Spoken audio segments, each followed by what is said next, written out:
Selamat pagi teman-teman. Kembali bersama Ariel Kurnaidi.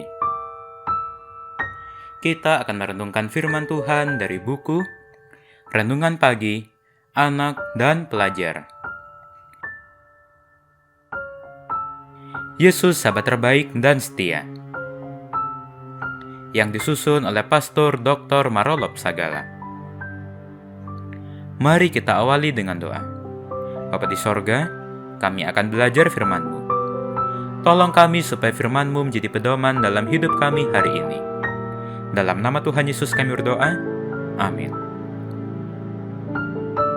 Hari ini, tanggal 29 Agustus, judul renungan kita, Rumah Doa untuk Segala Bangsa.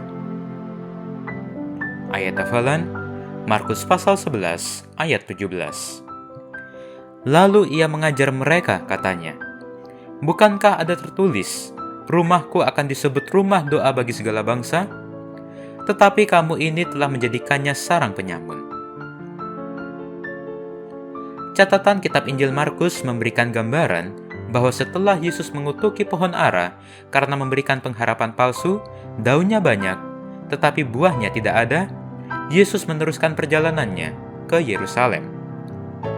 Perjalanan kali ini Yesus tidak diarak-arak sebagai raja di atas keledai. Artinya Yesus dalam perjalanannya menuju Yerusalem kali ini tidak menggambarkan kedatangannya sebagai raja, tetapi sebagai imam besar. Itulah sebabnya setelah tiba di Yerusalem, lalu Yesus masuk ke Bait Allah.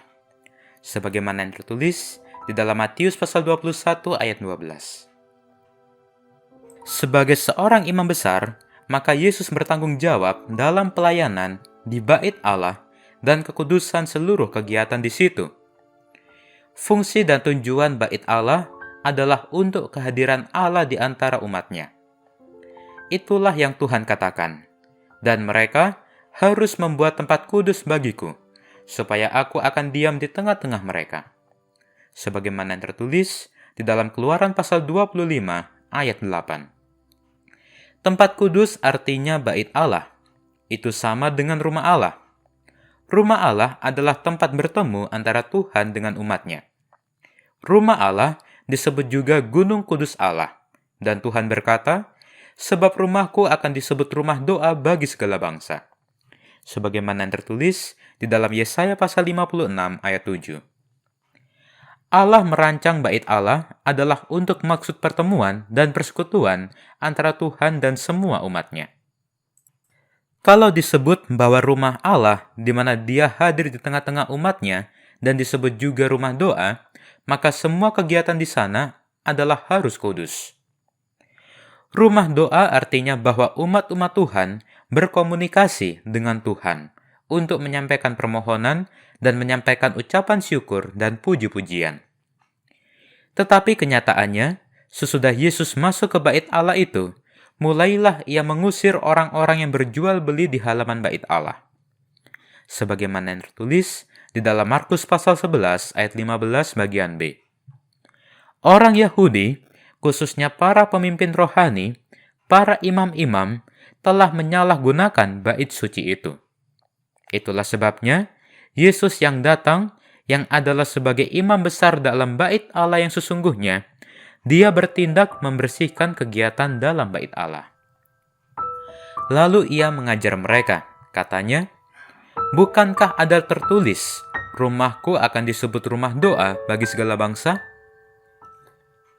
Yesus yang sama, Dialah sahabat terbaik dan setia bagi kita. Dia mau mengajarkan kita supaya kita menjadikan rumah Allah atau pertemuan gereja sekarang harus menjadi rumah doa dan pertemuan kudus dengan Allah.